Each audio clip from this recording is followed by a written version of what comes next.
अर्चना जी दिल्ली से। श्री हरिवंश। श्री हरिवंश महाराज जी, आपके चरणों में कोटि कोटि प्रणाम। महाराज जी, मुझ जैसे अधम को श्री जी कैसे मिलेंगे, जबकि हमने तो असल नाम जप श्री जी की सेवा ही 40 साल में शुरू की है। 40 साल तो बिना श्री जी के ही बीत गया, जबकि आप जैसे ऋषि ने तो अपना पूरा जीवन कठिन तपस्या में बिताया, फिर हम अधर्मी हम हमें तुम्हें वो कैसे बिल्कुल सीधे साधे शब्दों में बताते हैं। जैसे मुगल सराय से ट्रेन चली और मथुरा स्टेशन आई, तो आपको मथुरा में बैठना पड़ेगा या मुगल सराय जाना पड़ेगा? आप बोलो। अगर जहां इस ट्रेन मिली ना वहीं बैठ गए ना, तो आप हमारी ट्रेन को क्यों देखते हो, कहां से बनी और कहां से चली? अब आपको वृंदावन में मिल गई ना, यहीं से बैठ जाओ, निकल चलो, यहीं से बैठ जाओ। अब तुम उसको पीछे क्यों सोचो? अब जहां बैठे हो यहीं से बैठ जाओ, यहीं से बैठ जाओ। अर्थात हमारी बात मान लो। तात स्वर्ग अपवर्ग सुख धरी तुला एक अंग, तूल न ताहि सकल मिल जो सुख लव सत्संग। क्यों कहा गया ये? कि लव मात्र के सत्संग से बात बन जाएगी। जो स्वर्ग में सुख नहीं है, जो मोक्ष में सुख नहीं है, जो लौकिक मृत्यु लोक में सुख नहीं, वो संत संग में सुख है। क्या वो एक क्षण में वो आपको वस्तु दे देंगे जो जीवन भर कमाया है?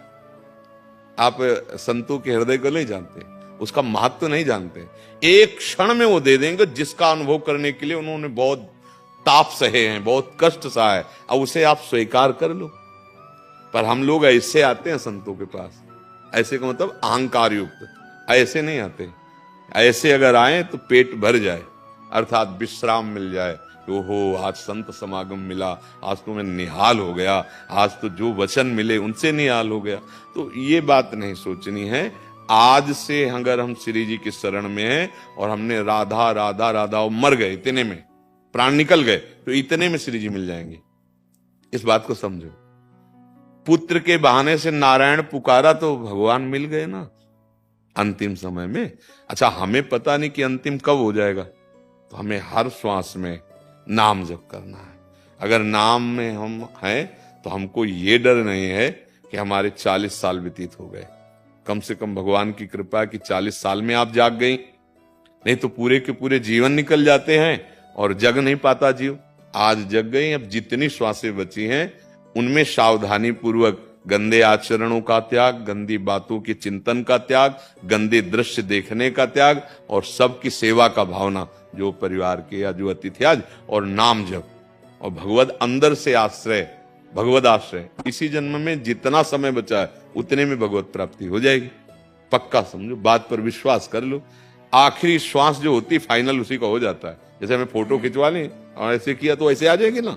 तो आखिरी श्वास में अगर हम संसार का चिंतन कर रहे हैं, जैसे आखिरी श्वास में घर परिवार सब कुछ छोड़कर भजन के लिए आए थे भरत जी महाराज, और हिरन के बच्चे में प्यार हो गया, आखिरी श्वास में हिरन के बच्चे का ध्यान किया, तो अगला जन्म हिरन में बन, भागवत में पढ़ के देख लो, हिरन बन गए ना। बस उस आखिरी श्वास का हमें पता नहीं, इसीलिए हम चिल्लाते रहते हैं जहां तक हो सके हर श्वास में राधा राधा राधा। तो जो आखिरी श्वास होगी वो आपको श्री जी तक पहुंचा देगी। हमें क्या डरना? आज हम जग गए हैं, बस आज से हम सही चलें तो हमारे जो 5 मिनट हैं, 10 मिनट हैं, 10 वर्ष हैं, इतने में काम बन जाएगा। जैसा कहें वैसे चलो। भगवान की प्राप्ति के लिए कोई कठोर तप करने की आवश्यकता नहीं है। भगवद आश्रय, नाम जप, और जहां हो वहीं उनकी सेवा मान लो।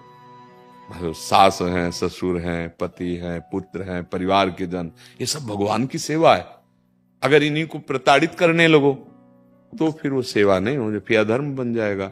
आजकल वयोवृद्ध, बीमार, बूढ़ी सास आदि पड़ी है ना, तो बहुएं उनकी सेवा का ध्यान ना करके उनको कष्ट देते हैं ऐसे। जैसे या नवीन बहू आई, सास बहुत तगड़ी, वो उसको कर, ये सब अधर्माचरण है। इनसे ना घर में शांति मिलेगी, ना इस घर में, हृदय में भी शांति नहीं मिलेगी। अगर आप जो आचरण कर रहे हो उसी को भगवान की पूजा मान लो और सामने वाले में भगवान का भाव कर लो और नाम जप करो, तो जो एक महात्मा की गति होगी वही आपकी गति होगी। विश्वास कर लो। ये तो अनुभव की बात कह रहा हूं, शास्त्र की बात कह रहा हूं, संतों की बात कह रहा हूं कि भगवान की प्राप्ति के लिए कहीं भागने की जरूरत नहीं है, कुछ बदलने की जरूरत नहीं है, अंदर से बदलने की जरूरत है। बाहर सब बदल दिया, अंदर वही कूड़ा करकट है। तो आप देख लो, नौटंकी नाटक शुरू है, दंभ पाखंड शुरू है। और भैया पैंट शर्ट में हो, वो अंदर से ईमानदारी से जीना सीख गए हो, सच्चाई से, और रामकृष्ण हरि जो बने, नाम जप कर लो और परिवार के सदस्यों को भगवान का स्वरूप समझो। ये हम सच्ची बात करें, तुम भगवान के स्वरूप की ही पूजा करते हो, जानते नहीं हो। जैसे मान लो बहुत प्यारा बच्चा है, बहुत प्यारी पत्नी है, बहुत प्यारा पति है, ठीक है, हम तो देख रहे हैं सामने शरीर ना, तो हमें लगा कि हम इससे प्यार करते हैं, लेकिन जो अंदर था वो निकल गया। आप शरीर को तुम रख के दिखा दो हमें, तो मतलब शरीर से प्यार नहीं करते, पक्की बात है ना। अच्छा, जो अंदर था उससे तुम्हारा परिचय नहीं, तो प्यार किससे करते थे? झूठा हो गया ना। तो वो है भगवान। अभी से मानने लगो, पति में भगवान, पत्नी में भगवान, पुत्र में भगवान, समाज, अभी काम बन जाए। पक्की बात वही है, बिजली वही है, सब में बिजली वही, यंत्र अलग अलग है, उनका प्रभाव अलग अलग है, नहीं, बिजली एक है। अगर मान लो, लोग इस बात को मान नहीं पा रहे, वो राक्षस है भगवान कैसे हो सकता? भैया गड़ासे में भी बिजली होती है, वो चाहे चारा आवे, चाहे किसी का हाथ आवे, चाहे किसी की गर्दन आवे, उसका काम काटना, बिजली गड़ासे में है ना। तो जीवन नष्ट भी बिजली कर रही है और जीवन का पोषण भी बिजली कर रही है। जीवन नहीं, अगर बिजली ना हो तो पानी नहीं पीने को मिलेगा, प्रकाश नहीं, मतलब कितने सब कार्य, बहुत से कार्य। हमें लगता है अपने लोगों के जीवन के ज्यादातर आधार बिजली है, प्रगट में जाने आधार है। अब बिजली का एक ही स्वरूप है क्या?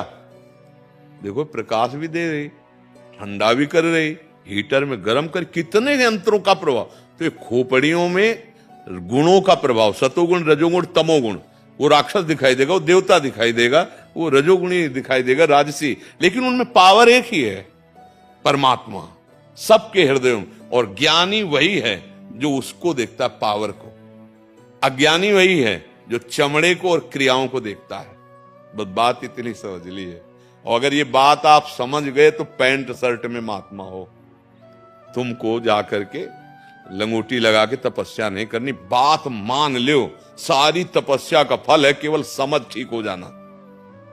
समस्त तपस्याओं का फल क्या मिला है हम तुम्हें बता दें, समझ ठीक हो गई है, बुद्धि ठीक हो गई है, नहीं तो बुद्धि भ्रष्ट है।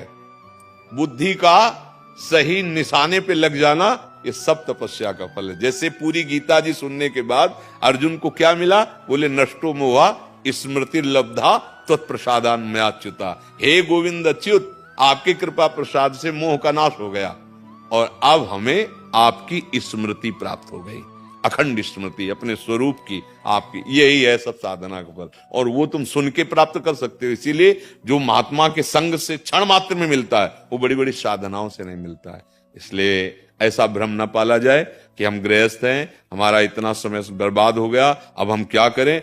बिल्कुल गुंजाइश है, आखिरी श्वास तक गुंजाइश है भगवत प्राप्ति की, डरना मत। अब ये जरूर है कि अब जैसे जाग रहे हो तो फिर अब गंदे मार्ग का जो मन अनुसरण करता रहा है, अब उसको सहना पड़ेगा। अब गंदे आचरण भी करते रहो, फिर वो तो दम्भ हो जाएगा, पाखंड हो जाएगा, और वो यही ज्यादा हो रहा है। अगर आप विषयी हो तो आपकी बात का रंग नहीं चढ़ेगा, चाहे जितना आप कुछ भी। और आप अगर हृदय की ग्रंथि खोल चुके हैं तो एक शब्द जिसके कान में पड़ेगा ना, वो उसको जा करके जैसे अपने अधीन कर लेगा, उसको सत मार्ग में खड़ा कर देगा, उसको जागृत कर देगा, उसको भगवत प्राप्ति की अमोघश्च भगवत प्राप्ति करा के छोड़ेगा। पहले हमको चक का आनंद ले लेना है, भगवद आनंद, तब बात बनेगी। इसलिए बिल्कुल आखिरी श्वास में भी गुंजाइश है भगवत प्राप्ति की। ये इतना मतलब विश्वास कर